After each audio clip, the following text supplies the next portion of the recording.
Summer's here, which means more opportunities to celebrate the warm weather. But before that backyard barbecue, brew, glass of Pinot, watching the sunset at the beach, or cocktail by the campfire, don't forget your Z-Biotics pre-alcohol. Drink one before drinking and wake up feeling great and ready to take on the next day and all that summer has to offer. Go to zbiotics.com/random to learn more and get 15% off your first order when you use random at checkout. Z-Biotics is backed with a 100% money-back guarantee if you're unsatisfied for any reason.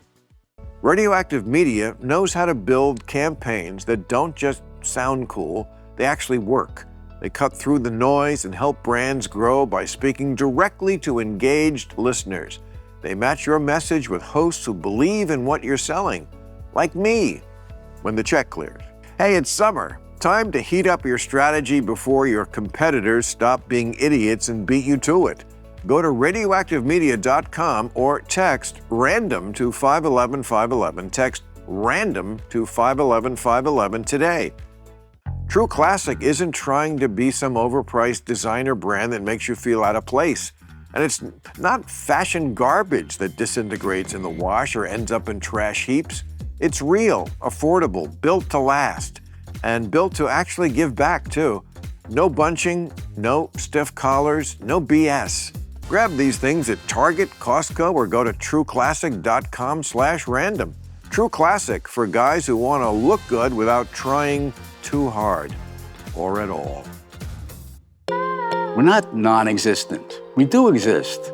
But we also were aware of our own lameness. Yes, we were very much aware of it. You don't think you've written a song as good as Wichita Lineman? No. Oh, stop it. Why do you I tried. There's a song called That's Stop such in the bullshit. Bottom.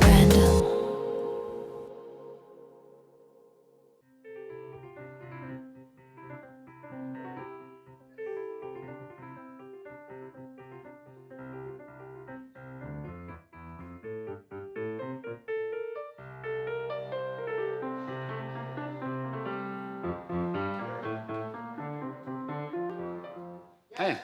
Billy, beautiful piano. Do you play? A little bit. A touch. Thank you for having me to your beautiful. Oh, this is not your home, right? This isn't my house. It's your manager's? He's my lighting designer, my documentary producer. I know you've never had a problem with a manager. I saw the documentary. It's awesome. How fortuitous on my network, HBO. I learned so much about you. First of all, your health. I mean, all your fans are wanting to know you had something. Did we fix it? It's not fixed. It's still being worked on.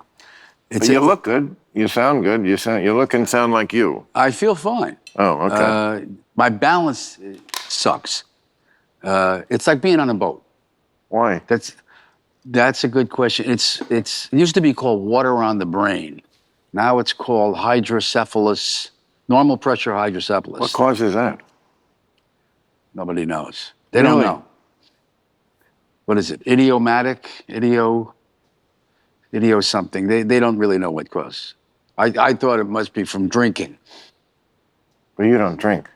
Not anymore. Yeah. But I used to, like a fish. But you're good. You look good. I feel good. Yeah. I think they keep referring to what I have as a brain disorder. So it sounds a lot worse than what I'm feeling. You know. Well, this really came about because, I wrote you a little note and said that everybody, the music is so awesome that nobody can kind of not recognize that. But I never thought you really got your due as a lyricist, because pop music, the number of times you can find really great lyrics in pop music, not that often. Yours stand alone, I feel, as poetry, even without the music, which I think is very rare in music. So, can you enjoy a pop song if the lyrics are shit? Probably, because I'm tuned into the music before I even understand what the lyrics are. That's the first thing I hear, is the rhythm, the melody, the chords, the production, the sound of it. And then I start to dig into what the lyrics are.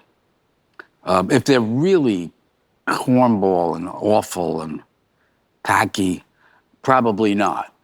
But I let a lot of that go. I let all of it go. If I made that the bar, I would throw out 80% of my music. You're probably right. I mean, a lot, and that's okay, you know. I used to have this little argument with Clive Davis, who I know was instrumental in your career, right? Yeah. Okay. And, you know, I mean, he was of the opinion that lyrics were more important than the music, or as important. And I would say, well, there are certain people for whom lyrics are very important. They're called women. I mean, we all like lyrics, but I honestly don't. It doesn't have to be the case. And lots of people who we really love wrote some pretty horrible lyrics, including the Beatles, we love more than anybody, right? But some of their lyrics are just gobbledygook. I don't know what "I Am the Walrus" means. You know, I don't know what "Yellow Matter Custard Dripping from a Dead Dog's Eye" means. Right. A lot of it is how you listen to it. It's not necessarily what the meaning of the lyrics are, but what the sound of the lyrics are. And Lennon got that when he wrote "I Am the Walrus." It was all about what it sounded like. Right. I remember when we were kids listening to the Beatles, 4,000 holes in Blackburn, Lancashire. Wow, he's talking about Blackburn, Lancashire. Where the hell is that?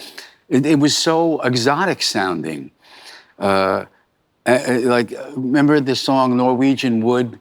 Of course. She's a Norwegian. You know, what does that mean? It all was kind of very... But that song, I feel like, I can kind of understand basically what it's about. It's sort of like a veiled telling of a groupie encounter. Yes. You know, okay, in an era where you couldn't be too explicit about it, and probably where he didn't want his wife to know. Right. I fell asleep in the bath, and, you know, I don't know I don't think Wood was he saying erection with wood? Is that?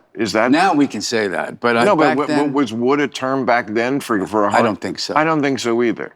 I mean, I just feel like some of these lyrics are daring you. They were so good at music. They were like, I fucking dare you to like this song. Yeah, Lennon would do that. Yeah. And McCartney would write Hello, Goodbye. Or, you know, I mean, Get Back. Did you watch the... Yes, okay, so we saw him writing it. Remember? Lennon was late one day and you saw him writing on a bass. And we saw how the lyrics evolved. I mean, there's only like 4 lyrics to the song. You know, it's just a sound collage, and it's like... Yes. And it's okay. What's wrong with that? Nothing. I don't know, and I don't care. I don't care either, but I've been listening to that song for 50-something years. Yeah. And it's just sounds great, right? Yes, it's about sound. That's what first hits us, is the sound of the lyrics, not the meaning. Okay, but I came here to say one thing, which is that you never do that. You either write a love song, which is awesome, lyrically, poetic, stands alone without the music, even if I'd never heard the music, or when you're not writing a love song, it's about something. There's some nutrition to it. There's some meaning to it. I hope so. There is. And you say it eloquently. You don't just put it down. It's just not like, oh, well, good enough. So, you know, I know in the documentary you said, something like, I write the way I speak. I mean, you don't really believe that. I think so. You I use plain language. I don't get flowery. Yes, you do. You think so? I try not to. Okay. When I wore a younger man's clothes, is a poet. You could have said, when I was younger. But it wouldn't have rhymed. And also, when I wore a younger man's clothes, that's between a poet and a schmuck. Wouldn't say it that way. Well, it's as the smile ran away from his face. That's a poet. You know, I mean, it's all through. I mean, can you play a little of Summer Highland Falls? Do you remember the lyrics to that? Yeah. I hope so.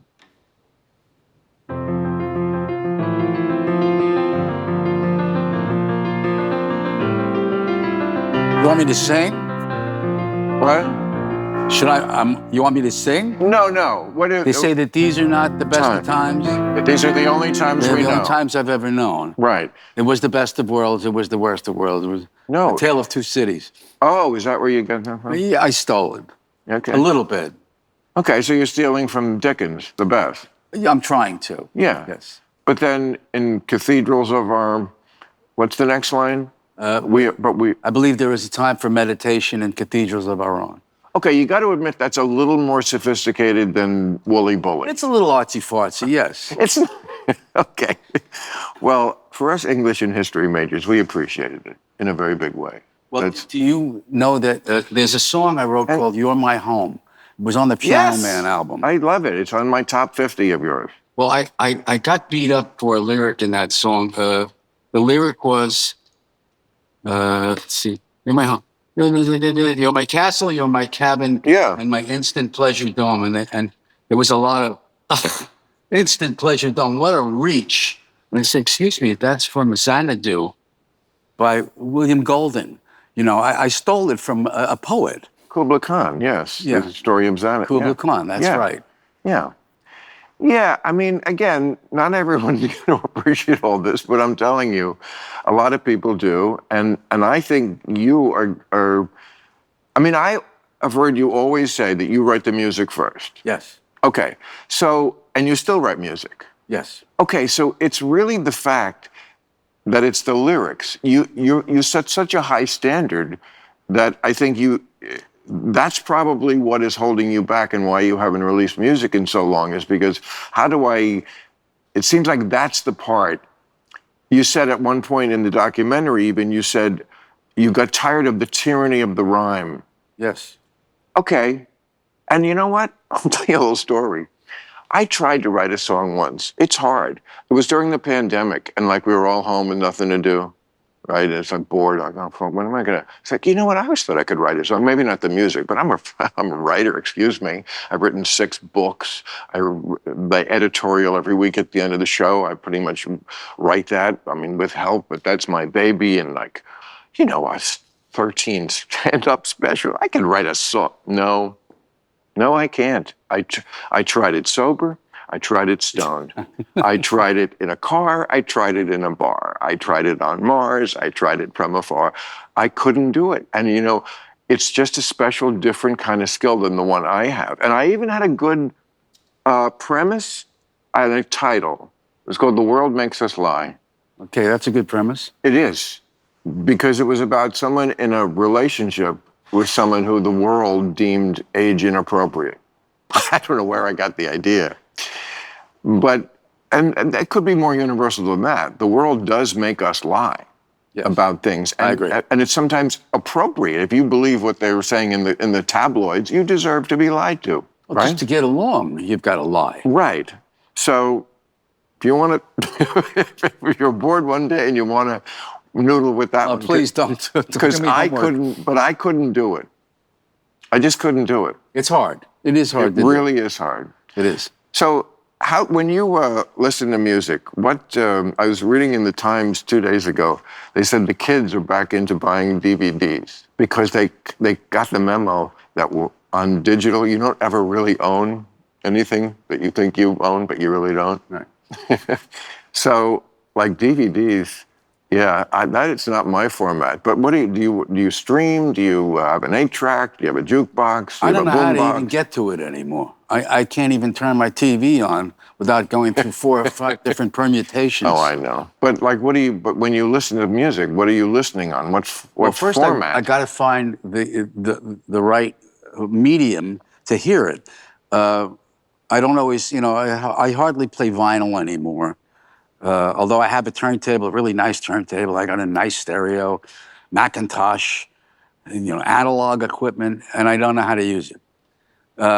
So I try to find a radio station. I like to listen to classical music. That's exclusively?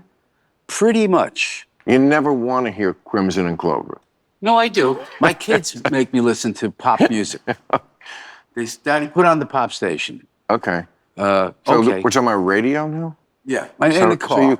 In the car. Yeah. So it's easier for me to find a radio station in the car than it is at home. But what I do to listen to classical music when I want to hear it, I put on the TV and I try to find this classical symphony station on TV so I can hear music. It's so ass backwards. That's how I hear music nowadays. I put the TV on. Weird. I mean,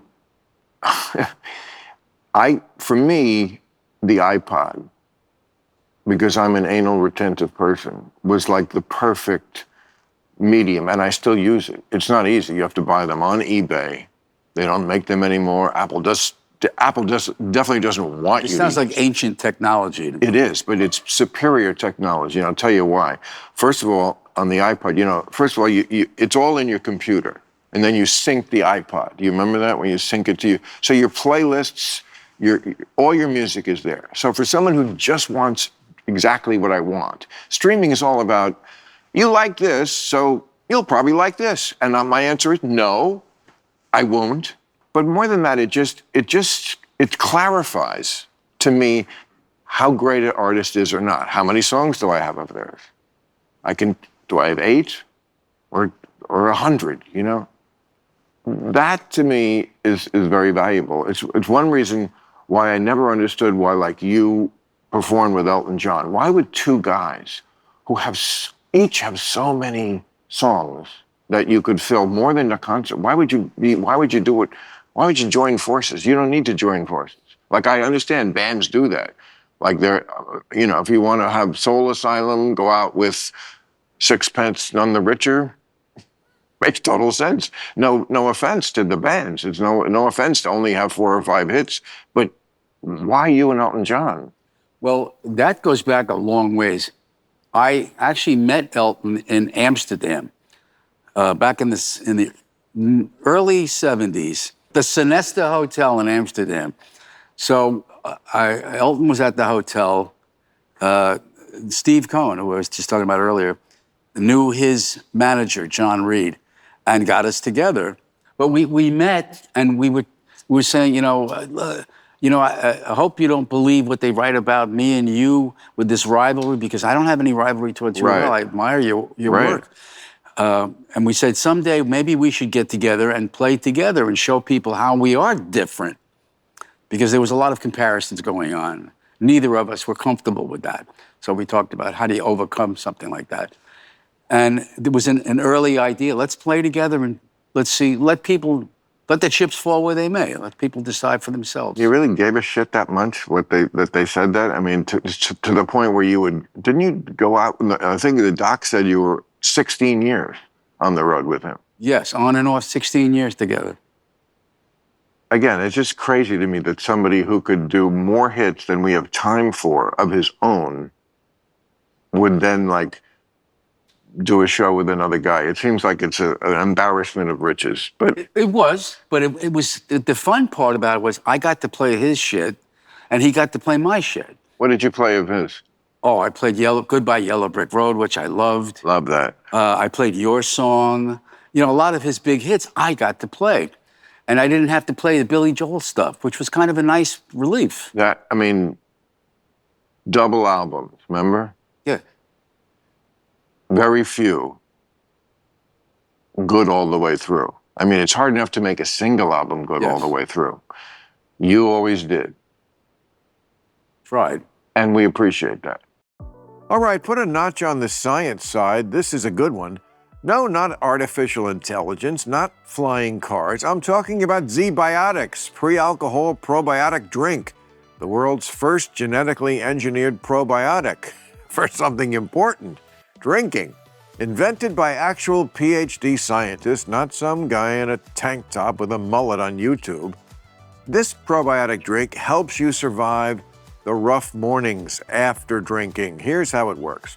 When you drink alcohol, it turns into a toxic byproduct in your gut, and it's a buildup of this byproduct, not dehydration, that destroys you the next day. Z-Biotics pre-alcohol creates an enzyme to break that toxic stuff down before it messes with your life choices. Just make Z-Biotics your first drink of the night, drink like a responsible adult, and you might actually feel good tomorrow. Who knew science could be so much fun and so valuable? Well, listen, I hate to waste a day after drinking, and if you're like me, you don't want to do that either. So if you want to have fun and feel better the next day, give Z-Biotics a shot. Summer's here, which means more opportunities to celebrate the warm weather. But before that backyard barbecue, brew, glass of Pinot, watching the sunset at the beach, or cocktail by the campfire, don't forget your Z-Biotics pre-alcohol. Drink one before drinking and wake up feeling great and ready to take on the next day and all that summer has to offer. Go to zbiotics.com/random to learn more and get 15% off your first order when you use random at checkout. Z-Biotics is backed with a 100% money-back guarantee if you're unsatisfied for any reason. I mean, with the product, not in life. They'll refund your money, no questions asked. Remember to head to zbiotics.com/random and use the code RANDOM at checkout for 15% off. You know what's more shocking than the heat this summer? That Radioactive Media, the audio marketing gurus behind the ad I'm reading right now, just got ranked number 20 on Inc. magazine's fastest growing companies in the Pacific region. You heard me correctly, number 20, which is impressive, unless you're counting backwards. If you own a business and haven't tapped into podcast marketing yet, congrats on ignoring the most loyal, engaged, and actually listening audience out there. Seriously, podcasting isn't just hot, it's molten. Social media is noisy and audio reaches more Americans than social and digital combined. Shocking, yeah, I know, but you know what? People still listen. Radioactive Media knows how to build campaigns that don't just sound cool, they actually work. They cut through the noise and help brands grow by speaking directly to engaged listeners. They match your message with hosts who believe in what you're selling, like me, when the check clears. Hey, it's summer. Time to heat up your strategy before your competitors stop being idiots and beat you to it. Go to radioactivemedia.com or text RANDOM to 511-511. Text RANDOM to 511-511 today. Message and data rates may apply. Name like your top 5, like maybe the only 5 good double albums. Goodbye Yellow Brick Road is definitely one of them. Goodbye Yellow Brick Road. That was a good one. That's an amazing double album. Yes. That was a good album. The White Album. I'm not a big fan of the White Album. Like I say, not the White Album. But some people love it. I hear it as a collection of half-assed songs that didn't finish writing because they were either too stoned or they didn't care anymore. Really? Yeah. Like what? A lot of stuff on that album. Well, certainly Revolution Number 9, no one's going to defend that. Okay, but you know, it's a double album. I think they had fragments, and they put them on the album. I think John was kind of disassociated somewhat at that point. I think Paul was carrying the weight at that point. Since before then. Yeah, yeah. You know, my theory with the Beatles has always been that what really broke them up was what they cared about more than anything else was A-sides of singles themselves. I mean, they were, after all, the only band ever who did not put the singles on the album until the very end. Yeah. That's how much they valued the single. That was state of the art. There were no such thing as album artists. It was all about hit singles for them. Yeah, and usually you would buy an album, or often, and for the hit single, which was on the album, and then the rest of the album didn't live up to the single.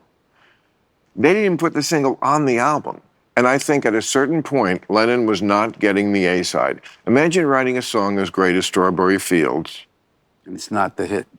It's not the A-side. Penny Lane was the A-side. Right. It also was like it charted on its own, but of course it's a little moodier and not quite as mass appeal as Penny Lane, right? Right. So it wasn't as big. And then you write Revolution, and you lose out to Hey Jude. You know, this was like a pattern. Well, I think I have a theory that we don't know about, which is I think they almost broke up a couple of times. I think just like a marriage. What band doesn't? Right. Right. But it was never talked about. It had to look smoothed over for the 10 years that they were, famous. I think they almost broke up a few times, and they had their ups and downs. And sometimes they were more prolific, and sometimes they weren't. And I hear that in some of those things. Did your band ever want to be like named? Like, was there ever talk like, why isn't it Billy Joel and the East Tune Street, Masters? Yeah, we talked about it. Billy Joel and We tried Fire to- Dog. Exactly. We tried to come up with names, and they're always these hackneyed sounding names. Billy Really? Joel and- Like what? Attila. Billy I saw that. BJ and the Affordables was like a joke. And we did it on a video with Rodney Dangerfield. What video was that? Oh, Tell Her About It, which is a song I don't like. Really? I was trying I to do. do a Motown song. Listen, I was trying to be, what's the name? Oh. Diana Ross and the Supremes. I opened for Frankie Valli as a comic in 1984, right after the 50s tribute album came out, which is an opus. It's an opus. It's not just a record. And I'm sure he somehow got the message to you, but if he didn't, I remember him saying how flattered and thrilled he was by what you did with that album. Oh, with Uptown Girl? Yes. They knew. I mean, you weren't hiding it. You were just No, it was an homage. an homage. But like, a lot of your stuff is an homage to classical music. I feel like you were the one guy who like channeled classical music into pop music in such a way as an idiot like me who has no interest in classical music loves it. I take that as a compliment. You should. I was trying, I maybe unconsciously trying to do that. Because I hear it when I listen back to this stuff. So you don't think that White Album, okay, like, Nah. what about Tommy? Nah. Double album. There was a lot, to me, it was a lot of filler on Tommy. It was a lot of instrumental guitar playing that I didn't care about. A double album, Cream, Wheels of Fire. Not good. I loved that. Really? I loved it. You thought that was a great double album? I loved it. I loved everything on that album. White Room is on that. Yes. I didn't. Crossroads. Yeah, Toad. Well, I remember the titles. I obviously don't remember the music because I listened to them and then forgot them. Okay. So, but you cannot, and people try to do it all the time, like tell a person, you should like this. They do it, here, listen, you should, no, I shouldn't. There's no shouldn't. It either hits me or it doesn't. I hear you. I understand. But how about Axis Bold as Love, Jimi Hendrix? Hendrix never tickled my ear the way you do. I know he's awesome and great, and the Fire, and the played Sgt. Pepper the day it came out, and great stuff. And 27 Club looks like a cool dude who was always having threesomes with a joint in his mouth. But I just never got into the music. See, I loved almost everything he ever did. It was as if he squeezed his entire life into 3 years. He only had a 3-year career, and then he Really? was dead. Hendrix, yeah. 27. Died at 27, and Yeah. he was just getting started. Right. But you look at this, the amount of work he was able to do, there was so much crammed into a short amount of time that I loved everything he did. But I mean, I saw in the doc you love Zeppelin, as I do. I loved Zeppelin. But that to me, you sound nothing like Zeppelin in most of your Billy Joel music. I'm not Zeppelin. Maybe Attila, yeah. I tried to. It was a complete disaster. No. I think you found your niche. I think that's been decided. Why did you ever put out a double album? I did. I think a double greatest hits. There was Greatest Hits Volume 1 and Volume 2. But that's not like putting out a... That's not a real album. No, it's a collection. No, but you were wise to. Because you're right, it's very hard. I mean, George Martin, he said exactly what you said. He's in the Beatles documentary, and he says, I thought we should have just made one really good single album. Out of the White Album. Yeah, but you know what? I got to tell you, you people in the business, you just have a different view. I'm just a young man in the 22nd row. I see you as something more than sexual, more than just our Marilyn Monroe. And to us, like a lot of the things you guys do and talk about and think are important, like George Martin, I saw in the documentary, wanted to produce you, which is a great compliment and makes perfect sense of all the people who he thinks he could follow the Beatles with. Okay, but then he wanted to fire your band. And I don't know what George Martin was hearing from your band, but I promise you, the regular guy did not notice that.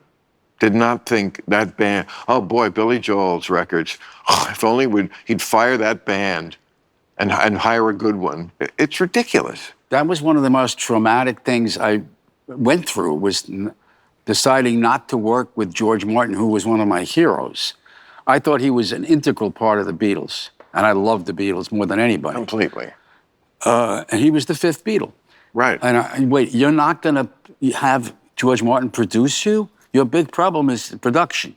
You need a good producer. I know, but he wants to not use my band, and that's part of my sound, I thought. But also, what are you talking about production? There's so much production, like on Billy the Kid. Yeah. Dun, dun, dun. I mean, Aaron Copland. I mean, so many of your songs, I'm telling you, it's an opus. It's not just a record. That's production from early on. You know, I mean, one of the things that blew my mind in this documentary was how big you were, how not big you were at a time when I thought you were huge, like when I was in college. That we're talking about Turnstiles, was, you know, had enormous songs on it. Like people, I'm sure, think today. But you were East Coast, right? Yes, but like New York State of Mind, Say Goodbye to Hollywood. What else? James. Nobody talks about that. That awesome Angry Young Man. I was a regional artist for a long time. Yeah, I mean, that really blew my mind that you were staying in Holiday Inns and scrounging for money at a time when I thought we all did in college, because Piano Man, that album had come out, Turnstiles, Streetlight Serenade. It was, I was still in college when the big one came out.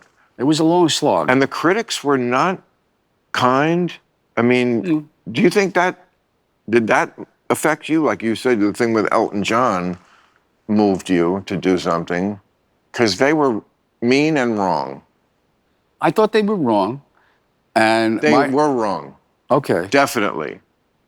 Time has proved it, and it was easy to know at the time. Sometimes people are just wrong. But, you know, again, the stupidest, I think, thing in the world is a music review, because you can't put in words whether I like this song or not. It's what do they call it? I have to hear it. Well, talking about music, who said that? It's like dancing about architecture. You say, what's the point? It's no point. No point. You can't get the sound from a story in a magazine, which I'm quoting myself. It's like writing a review of mustard. You know, I either like it or I don't. Right. It's right. It's all subjective. And they're such, you know, just looking for ways to be stupid and snobby. Another thing I learned in the documentary that I had no knowledge of before was that you were at one point appreciated ironically. And I was like, you know what? I was never aware of this. I never felt the need to distance myself from my appreciation of Billy Joel. Were you aware of that? I know that there was some speculation about what the songs were really about, but I was just being literal. Like Piano Man was about a gay bar. Oh.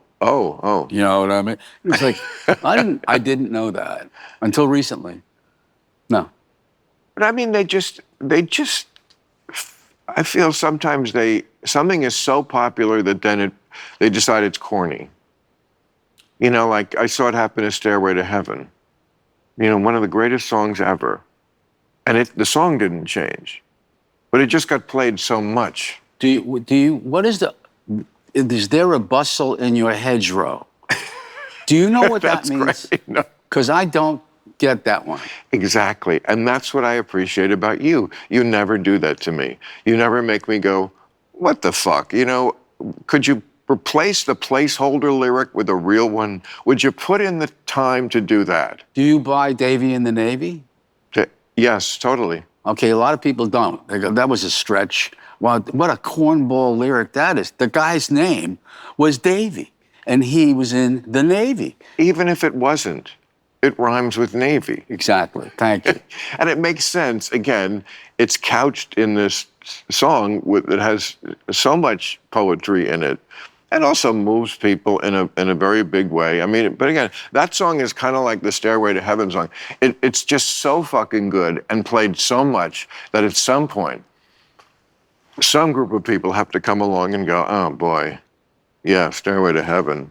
You know, I mean, I remember when Neil Diamond suddenly sucked, and I was like, you know, I didn't get the memo. I like Neil Diamond, and always will. And Barry Manilow, same thing. Like him, don't need to be ironically in You're love. entitled to like what you want. Especially when it's good. Well, I have to disagree with you about Piano Man. I don't think it's that good a song, even though it's been. I know. Okay, I don't care. Okay. No, I know it's fine. Literally, as Everybody a has fan, their I own can taste. say, you know, I don't care if you don't like it, and I appreciate you bearing with us who love it to play it all the time. When I'm sure look, I got bored telling the same jokes. I'll bet you did. For 43 years I was on the road as a stand-up. I just stopped doing it. That's part of what, yeah, I've told this joke 100 times, and I know when I go, ba-ba-ba-ba-ba-ba-ba-ba, they go mad with laughter. Watch this. And if I go, ba-ba-ba-ba-ba-ba-ba, it won't get any laugh. Right. So I like hit the pedal and make the hamster dance, and you know, I feel like a hack sometimes. It's showbiz. But, okay, I got a great question for you. So when you were the Piano Man, like making them forget about their troubles for a while, you must have been playing certain songs. I was just kind of this sound coming out of the corner of the room for the most part until I started to sing something on the mic. And it looked like sometimes that annoyed people. They didn't want to hear a singer. They just wanted some background music. I got something for you. When I was 12, I sent away, I bet you we listened to the same WABC Cousin Brucey radio when we were a kid, because that was Long Island and New Jersey. WMCA Good Guys, yeah. When I Good Guys, and then Cousin Brucey on ABC. Yep. I sent away for this when I was 12, the top 100 hits of 1968.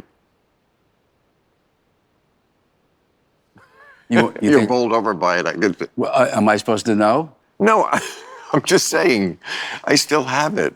Why? Aren't you glad now I can tell you what the top 100 hits of 1968 are. Go ahead, let me know. Right, see? Now you're glad I saved it. Number 1, Hey Jude. Biggie. 2, Young Girl by Gary Puckett. Very inappropriate today. Like you Absolutely, yeah. Could just never the do fact it. that she's in his mind. Right. And his love for her is way out of line. Yeah. Not good. Listen, I like to look good, but I wouldn't say I'm a fashion guy exactly. I basically want my clothes to look right and feel right. And you know what's hard to find these days? A t-shirt that fits like it was made for normal men, not fitness influencers or guys on TikTok who look like they're on one kale chip away from disappearing. That's why I like True Classic. I gotta say, it's a t-shirt that actually fits like it was made for a human body, not a cardboard cutout of one. They're tailored in the right spots and relaxed exactly where you want them. True Classic isn't trying to be some overpriced designer brand that makes you feel out of place. And it's not fashion garbage that disintegrates in the wash or ends up in trash heaps. It's real, affordable, built to last, and built to actually give back too. No bunching, no stiff collars, no BS. Just a clean, solid fit that makes you look like you made a little effort to look good, even if you really didn't. Grab these things at Target, Costco, or go to trueclassic.com/random. True Classic for guys who want to look good without trying too hard or at all. Number 3, I hope you love this song as much as I do. People Gotta Be Free. The Rascals. I love the Rascals. That song also was a giant, right? You remember how big a hit that was? I love they were my favorite band at that time was the Young Rascals. For Mrs. Robinson. Great song. Yeah. Great song. No drummer. There's no drumming on that song? No drummer. What's driving the rhythm on that? The guitar. Well, that's it? Guitar is a percussive instrument. That was a Roy Halley engineered I think recording. all Paul Simon stuff is, right? Yeah. I remember that name. 5, Love is Blue, Paul Moriarty. Didn't like it then, hasn't improved with age. No, not really. I love it that you're like a human jukebox. I could say any song, and you could just start playing it. I don't know why I want to. It's just I'm driven to No, do but the that. fact that you can do that, it can so quickly translate from your ears to your fingers. That's my life. No, it's amazing. All right, I'm going to give you one more. MacArthur Park. Jimmy Webb. He's a friend of mine. Isn't that a great song? It's a great song. The lyrics get poked fun at a lot. Oh. Someone left the cake out in the room. Okay. I've been listening to it forever. You're right. And never really, comics made jokes about that. You know, it's just a cake, pal. You know, Carol Leifer used to say, it's just, yeah, because if people don't know, the lyric is somebody left the cake out in the rain. I don't think I can take it. It took so long to bake it. I'll never have this recipe again. I was playing this for a much younger person, and she immediately understood. She said, of course I get that. It's the metaphor is the cake is a relationship, and you fucked it up. You left it out in the somebody left it out in the rain. That's suspicious. Somebody. I don't know who fucked this relationship up, but somebody left the cake out in the rain. I'm not pointing any fingers, and I'll never have this recipe again. I'll never find and songwritery. Yeah, that's what it is. But what's wrong with it is in the middle section, which is it's almost like I wouldn't even say it's a B section because it's almost like a whole different song. You know, went away. It went away to a whole other thing, yeah. And then it came back with an instrumental, like bumping, and then back to the yes. But the middle was goes through a lot of moods. Okay, it contradicts what he's saying about the cake. He's saying there will be another one.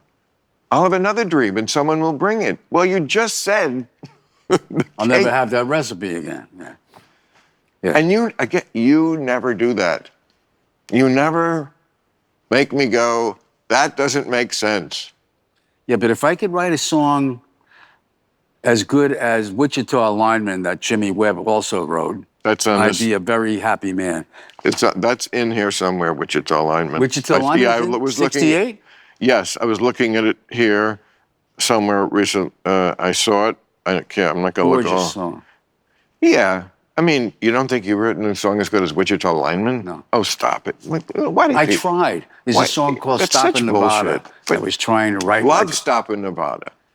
I was trying to write Wichita Lineman. Well, I was thinking Midwestern guy climbing a telephone pole with the barren fields of Kansas. And, you know, how do you evoke that? How do I write that? What do you want to? You know, your songs are about something. Like, you know, you could have written... when you start a song with somebody's name, like Anthony works in the shop. You got the guy. Saving his money for someday. See, that's poetic. It's someday, using someday to evoke the thought of it someday as a specific holiday. Saving his money for someday, right? Yeah, so, okay. But that song gets at something. It's very McCartney in the sense of he did it often. He would just take a name and imagine a life. Working class stuff. Eleanor Rigby, you know, Lady Madonna, just JoJo. Who are these people? We don't know. You know the story of that song, Moving Out? Why it is what it is now? It started out as something else. I had a different melody, a completely different. First, I write the music first.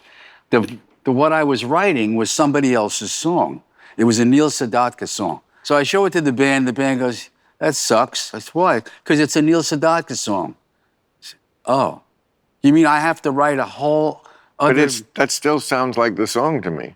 It's this rhythm is the same. The pattern is the same. I mean, there's only so many notes. There's some songs are going to. Yeah, but you want them to be. Yeah, and they are. I never heard that from that song. I had to rework the whole thing, and then it became. And then works in the grocery store because I don't want to have to write a whole other bunch of lyrics. Yeah. So I wrote all the lyrics. That was such a pain in the ass. I gotta change it now. No, keep the lyrics and rewrite the music. So it was one of those.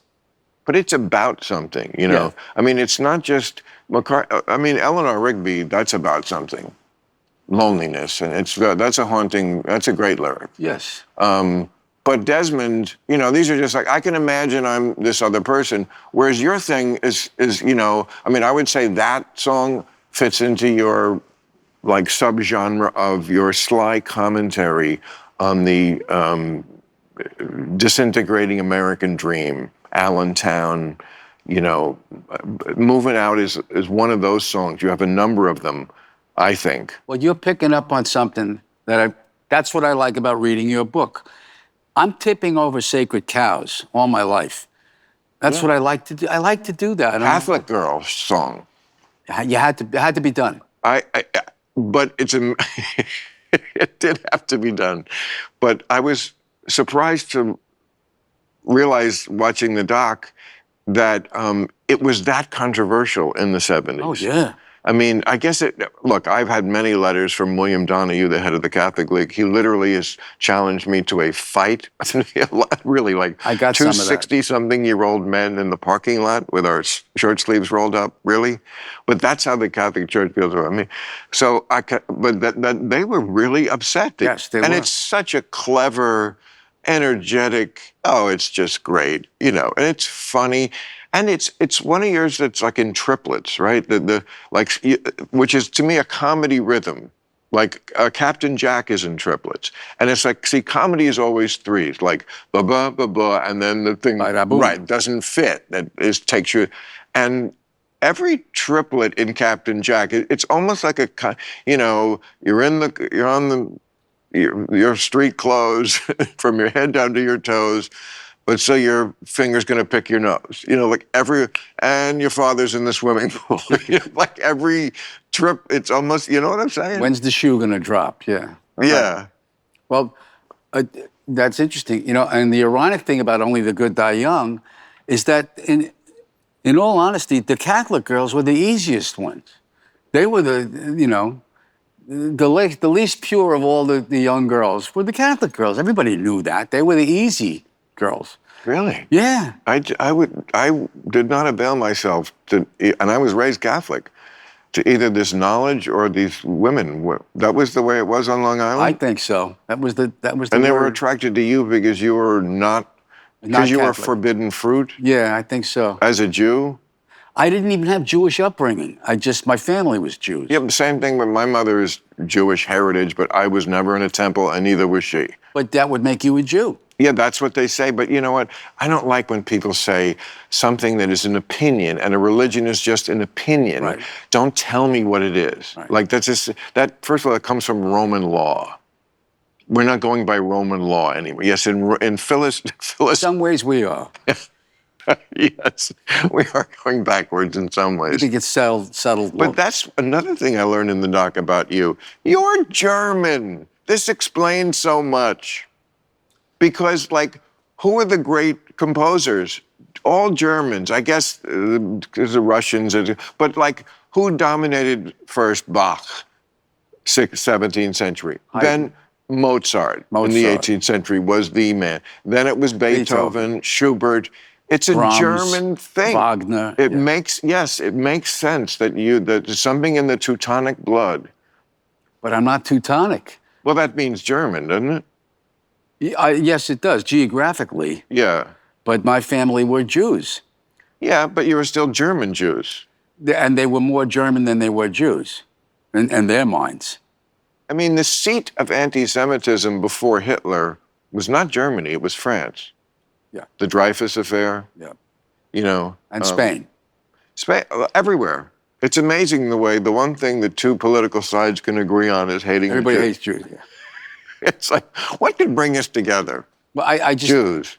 They quoted me, I don't remember what it was about. Oh, there's an Israeli magazine called The Forward. You ever read The Forward? And they quoted me as saying, no matter what, I'm always a Jew. Because I wore the Jewish star. Yeah, I saw. The yellow star. And my point was, it's not just I'm saying that. People who think you're Jewish say he's a Jew. No matter what you do, you're always going to be a Jew. You can't not be a Jew if you were Jewish. I think that's what you're saying. Yeah. See, again, back to the lyrics. Like, all those dudes, they never had to write lyrics, right? Bach never wrote a lyric.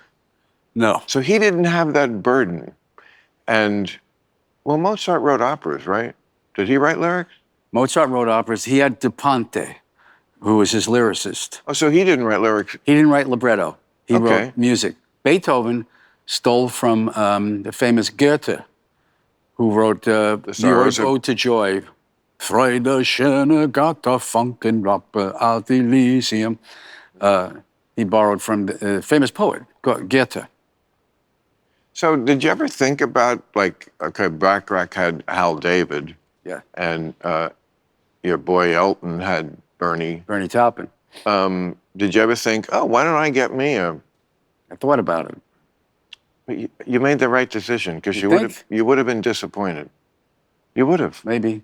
I mean, look, I love Elton John, but some of those lyrics, Rocket Man, if somebody handed you Rocket Man, come on, man, you would not do it. You would not. That shows me what a great music writer Elton was. And stupid lyrics. I mean, come on. He's an astronaut, but his wife is packing his bags. And all the science, I don't understand. But the music makes you get it. But you know what? I'll tell you something about astronauts. They do know the science. They really do. They just don't send people up there like, it's not the Katy Perry girls trip, you know, it's NASA. Anyway, but that is Part of the magic of music, though, I think. Because there is a code within the music itself that has nothing to do with the words that takes you to this place, if it's done right. Of course. Exactly. Why do you think we like you? That's why we like you. You perform that, and there is something about music that just is, you know, primus inter pares among the arts, because it just gets to people like on a very deep level. And it can be intellectual too, but it just goes right to the solar plexus or whatever. Yeah, and I think it's a mistake to try to over-intellectualize it. Music, you know, to me, what I love about classical music is its purity. There's no lyrics in a lot of symphonic music and a lot of classical music. It's just music. And it can take me away somewhere else completely. I get stoned from it. I literally get carried away listening to beautiful music. So I don't know why that is. No, so do I. There are some songs that, very few, but I can think of one for sure that make me cry. Yeah. Samuel Barber's Adagio. I'm not a crier. You know the Adagio? Because no. No.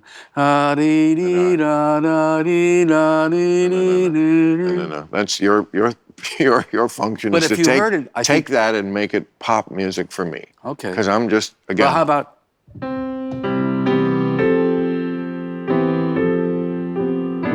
Yeah. It's almost like a medieval thing. But music does that. It also makes me think of the Civil War. Good. That's good. That song. Stephen Foster. I mean, yeah, you know what I mean? You could play that behind Ken Burns showing... Yes. He was an influence on me, Stephen Foster. Oh. And all those Civil War era songs, they're stirring. They are. Well, again, this documentary made me realize that, like, so many songs of yours that I had been listening to for so long and appreciated the lyrics on one level because they are universal. And then this put color to this black and white drawing of your life that I had had. Really? Like, yes, because so many of your songs are very literal as to what was going on in your life. Whoever put the documentary together had a very easy job matching the song to what was being said, because, you know, Say Goodbye to Hollywood. That's when Billy was leaving Hollywood. You know, it's like, who can't put that, you know. Yeah. They did a good job New York with State that. of Mind. I'm loving New York now. There's a story. Piano Man. I'm working in a piano bar. You know, it's pretty straightforward. Well, I got advice when I was starting out, was to write what you know. And that's how I wrote, and when I wrote it. Yeah, I mean... I'm very literal. I get angry with myself. And I was so interested in the documentary to learn about the whole relationship with you and your first wife and how many of the songs are about her. That's something I really didn't understand, and the complex situation of having your wife then be your manager. Like now I understand she's always a woman. Because Great. You know, in the song, I've been listening to all these years and loving all these years. You know, she steals like a thief. What's up with this chick? And she's casually cruel, and she'll, you know, make you bleed and then laugh about it. I'm like, such like a fun girl, but he loves her. And then I realized that's how she is in business on your behalf. She's always a woman. To you. Me. Hello. Yeah. Well, we don't know this. What am I, Kreskin? I don't know. No, I know, but people used to tear that apart. Well, how can he like this person because they're so horrible? I said, no. Well, it's duality. Even if you don't know the backstory, it does make sense in a way, because I've had that kind of relationship. Thank you. Where, just put it this way, I thought this woman was horrible, and yet if you asked me to explain to somebody why, I couldn't do it. So I would, you know, I think I would just, the essence of the song, so I just blame myself. If you don't get it, I'm kind of talking to myself. Right. You don't get it, look in the mirror. There's so a that's lot of kind that. of, you know that you wrote 3 she songs, of course. You must know this. 3 that start with She's she. got away. She's got away. She's always a woman. She's right on time. Yeah. Do you like She's Right on Time? Love it. I think that's one of my favorite songs I wrote. Love it. That and Laura are Laura's to me the most Beatlesque. Absolutely. Isn't that a Beatle? It's like, and I say that as the ultimate compliment. I was channeling John Lennon. But that part, what am I supposed to do? That sounds so Lennon-y. Yeah. And then, but although the ahs, Yes, it's awesome. it was Beatlesque. I Yes. couldn't deny it. There could be no greater complimentary adjective than Beatlesque. I appreciate that. So, that's what I was going for. and you got it. And I had to say fucking. You know, I loved it. Feeling like it's time to drop the F-bomb. Fucking. That wasn't done a lot in those days. No, it's the only time I think I've ever done anything like that. Right. Well, no. I got a thumb and it's a son of a bitch. Oh, well, that's light. What? That's obscenity light. Son of a Okay, bitch. but even back then, that was a That's true. That's on Piano Man, Yeah. right? Yeah, that was That's not early. done. We're talking mid-70s. People didn't say son of a bitch on records. No. Bitch. Bitch Yeah. is back. That Why was did you- shocking. Billy, why did you feel this need to work blue? It worked. No, but, well, yeah, 3 she songs. Yeah, I mean, we have such a different view of, like, relationships, I think, and yet I'm so on the same page with you when you sing about how, don't anybody tell me what to do. I mean, this is a theme that comes up a lot in your songs. And, again, makes you very lovable to a lot of people. You know, just do what you want. This is my life. Who can't relate to that? Some people probably they don't have that gene like we do. Like I don't want, even like you know, the one where you're driving the motorcycle in the rain. Like, I know it's stupid. You are probably right, but I still want to do it. Yeah. Don't tell me what to do. That's what used to get my back up about in the early days when I would read these negative reviews. Basically, they were saying, no, he shouldn't be doing that. He should be doing this. This is the right way that he should be doing it. And I was like, no, that's not the way I want to do it. That's not the story I want to tell. I don't want to tell your story. I want to tell my story. But it's curious to me that someone who has that gene gets married a lot. See, like I never got married. So for me, it makes sense. You don't tell me what to do. I find it irreconcilable, but maybe. I understand. I do too. But I know you said in a documentary, you don't want to die alone. But don't you always die alone? Isn't that the one thing we always just... Can't take him with you. You can't. I mean, in India, sometimes the widow throws herself on the funeral pyre. Right. I mean, I don't think a lot in... I think I just have this uncontrollable adoration of women. All your exes like you. I mean, the fact that your first wife is a big part of the documentary says a lot. You know, We're still friends. Being friends with exes, I think, says a lot about a man. And they all seem to like you. And there's no animosity, and they have good things to say. That's I appreciate that too. yeah. Oh, I'm sure you do. You should. It's a and I know the first one ended with that motorcycle crash. Which, Well, it had been coming on for a while, even of before course, that. but sometimes people do something subconsciously. Maybe so. I mean, I have a doctor friend. He's not a MD, but a holistic doctor, also a shrink. And he once said to me, "I've seen people give themselves cancer to get out of a relationship." I wonder sometimes if I have a self-destructive tendency, because you know the song "The Entertainer"? Of course. All right, well, that came out after Piano Man was kind of a semi-hit. Piano Man was like a well-known song. Yes. And The Entertainer was kind of a commentary on how they chopped it up and they edited it, the music business, and you got to be... Another can of beans. Another can of beans.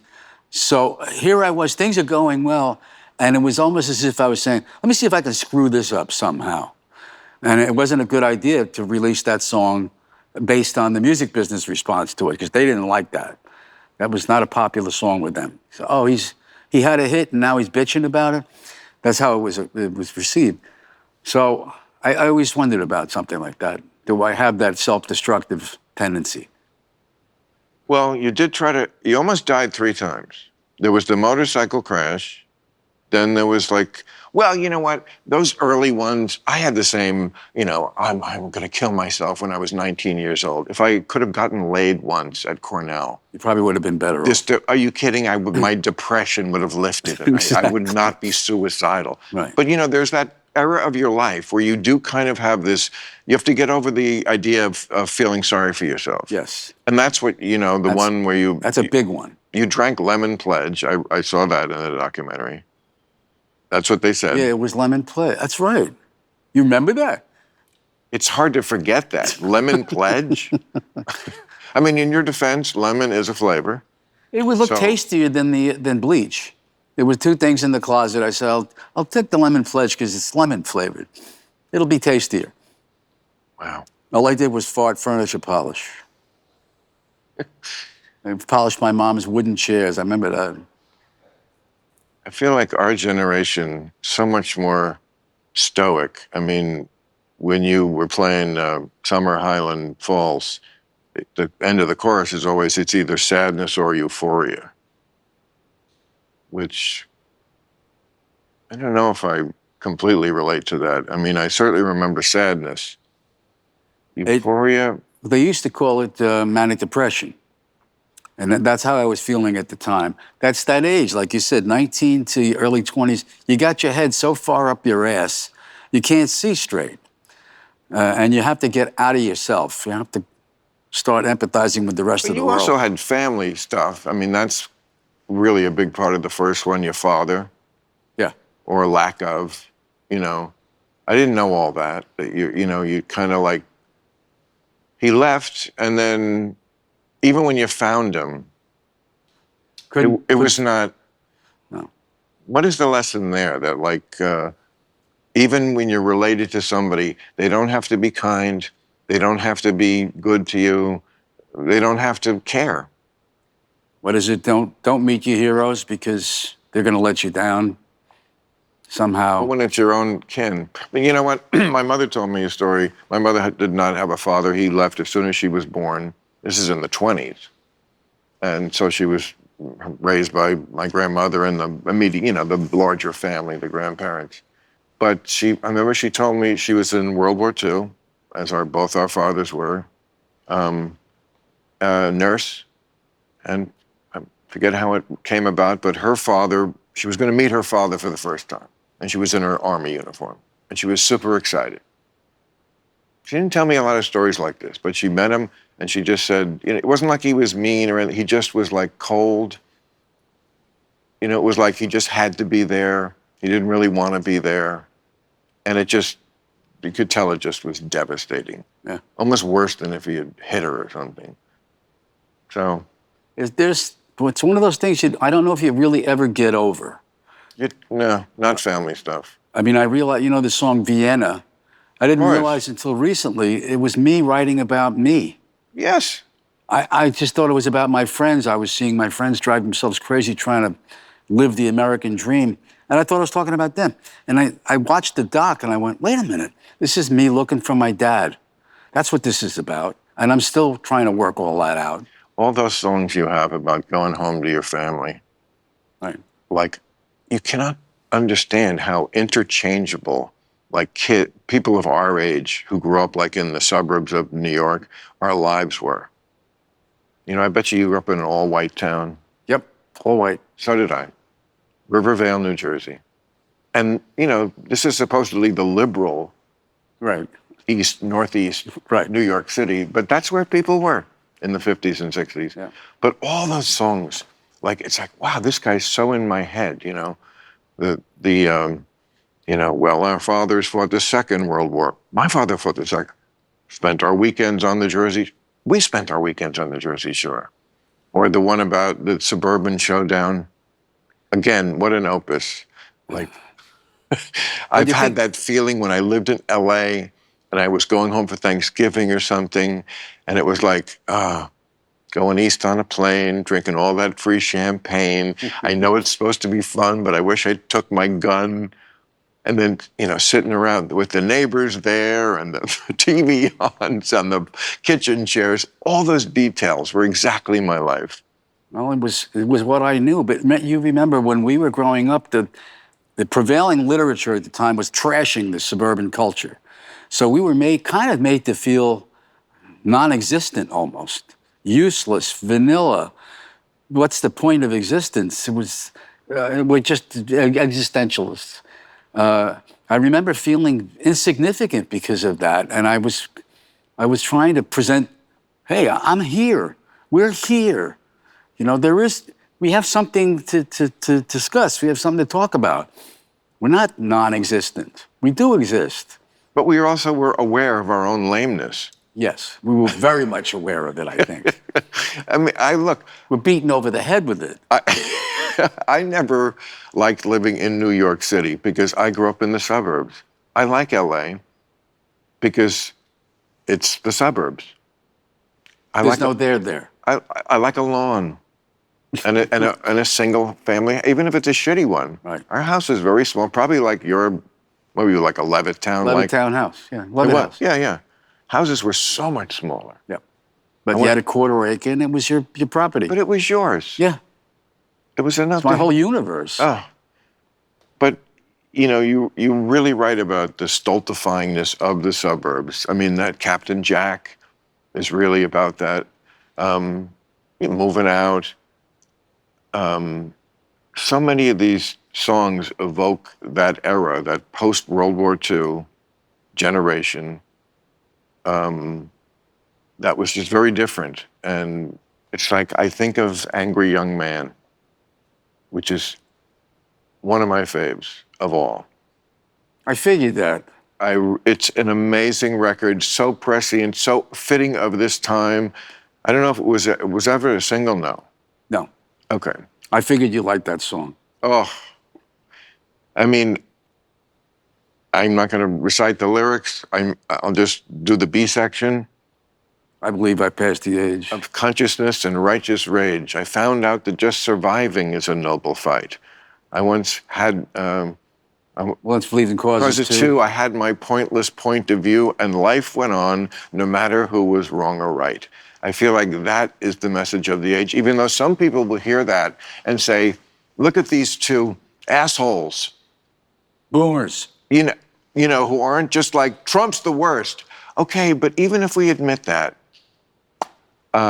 this is also true. And I feel like that is a theme, you know, in your last album. Shades of Grey. Shades of Grey, that's sort of that theme. It's even in Saigon, you know, like in the middle of the fight. Didn't matter. Who was wrong or right. Right. You still feel that way. Yes. Yeah. Yeah. And you don't care what they say about you, the woke or the... At this point, no, I'm inured to it. But there was always this, I don't know if it's rabbinical or what, but it was, on the other hand, I'm always trying to find out the other point of view. What's not my point of view, somebody else's point of view. Okay, I like to understand why they think that way. It's so difficult in this day and age because Yes, it everybody is in It's almost impossible. It is almost I mean, it is what I am always trying to do on my show, is have, look, this is one safe space for everybody, and I will take the heat from both sides. I mean, I do feel like the left, who ironically I'm more actually aligned with, is more snippy about it and has a worse attitude about it and makes me viscerally not like them more sometimes. But that's what I'm trying to do, and I get that from your books. yes, You do this. of course. Like, who the hell are you to throw stones in that direction? Yeah, right. Look at me. That kind of thing. Well, listen, I really wanted to say to you, among other things, I appreciate you as much for the records you did not put out as for the ones you did, because very few had it in them to go, you know what? If I can't be at the tippity top as I always was, I'm not going to put my fans through the downside of my career. Not that there hasn't been some fine stuff from lots of artists who were heroes of my youth, but in general, it's harder to do. And you did that, and and then when you did finally put out a record, it was absolutely as good as the stuff it fits seamlessly. If I play Turn the Lights Back On, it fits seamlessly in between any two of the other ones that I love. That's as good as you can do. Good. But, there's only one record in 32 years, so that's not got two. I didn't write that one. Oh, shit. No, I might have changed the lyric here and there. I liked the song. It sounds like one of yours. Yes, maybe that's what I liked about it. It felt familiar to me because I'd had those thoughts for a long time. But I enjoyed listening to that song. I said, yeah, I could have sung that. Well, it definitely works on two levels. Obviously, it's about some romantic relationship. But it also, we can't help but think a guy who hasn't put out a record in this long, when he's saying, can I turn the lights back on? The lights back on. It has to be about that, too. Yeah. Are we wrong? No, I think there's a couple of different levels to it, and that's one of them. I like songs like that like, some of it is just, the Eagles did it a lot, like there's the philosophy, and then it goes into a story, like New Kid in Town.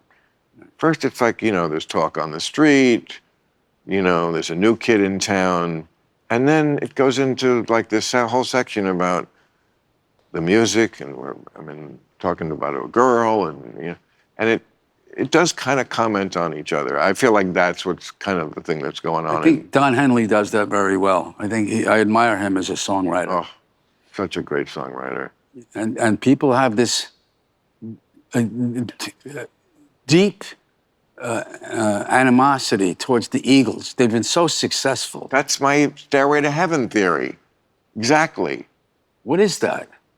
It's people wanting to be snobby. It's people wanting to feel like it's why does clubs have a velvet rope? Because everything has to be about, I'm cooler than you, so you're over here. You're over here with Neil Diamond and the Eagles and Billy Joel or whoever. It's like, shut up, you asshole. I thought we were past that era.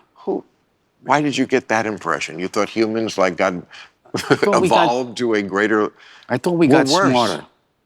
Social media, the phone, made all of that shit worse. All of that shit got worse because you could do it all. Dumbed it down. What? It might have even dumbed it down. Well, it's dumbed down, but it's also, you can be a prick anonymously. Right. Which allows people who want to be a prick, and people, right? I mean, True. People say things all the time that they would never say if they had to say it to your face. It just always surprises me how people, they express this hatred. It's like, you hate a musician because he wrote something. When I was first on Twitter, it's like 2011, and I haven't been on it in a very long time to say, well, once in a while I say something, but it was like the very beginning, and I answered somebody once. You can answer people. And she was like, just really tearing me a new asshole about religion. And I said something back like, well, it's very short, and then like, enjoy your myth. And she wrote back and immediately was just like, can we be friends? You know, it's like, I'm thinking, it's like, okay. The second I responded, all this hatred of me went away because now I'm saying, oh, here, you're inside the velvet rope. So that's what that's all about. But, you know, you transcended it all. You know, you gave us an incredible body of work that really, I mean, you're not just a great composer for my era, and any era. Well, that's interesting because I've never really done any kind of discussion about lyrics with my music. It's always been about my piano playing, my singing, performing, music, but not lyrics. So that's interesting to me. I'm glad you dug out that part. Yes, and I do think, just like I have my theory about the Beatles with the singles, I have my theory about you, and it's lyrics. It's like, that was, you said it, the tyranny of the rhyme.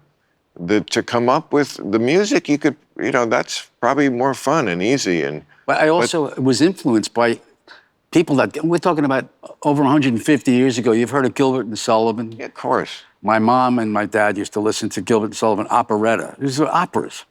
And they were very clever lyrics. I mean, you know, very sarcastic English. Yes. You know, 19th century topics, but they were so brilliantly written. I admired that kind of lyric. And that's what I was kind of going for when I was writing my lyrics. You got there, but you know, it's almost like something that good. It's like a lot of things where, after a certain age, I mean, there are no old physicists. Like Einstein did all his work when he was like in his young 20s. Yeah. Even as a teenager. Yeah. Athletes, nobody expects them to work past 40. Maybe, you know, you put out albums from basically early 70s to early 90s, 20 years. It's enough. A score. They don't use that word anymore, but it's in the Gettysburg Address. 20 years. Yeah, he said 7 years ago. He could have said 87 years, just like you could have said a younger man instead of, yeah. But that's between a poet and not a poet. But, you know, to all those people who are always, you know, Billy Joel, why doesn't he put something out? You know what? He gave you a lot. And, you know, get off his case. You're like the Fran Lebowitz of music, you know, like, why don't you write another book? Maybe they know something you don't. You know what? He gave a lot. He wanted to, like, get every last speck of just grind you into dust and drive him back to drinking to get one. You know what? He's given a lot, and his last one even was great. And I guess what I'm saying is, don't take any shit from anybody, Bill. Thank you. I appreciate it. No one's ever told me that. They should, because you earned it. Thank you. Okay, I appreciate this so much. This special is awesome. It's on HBO, which makes me proud, my network of 22 years. And I hope everybody sees it, because your life is worthy of all the accolades you're getting.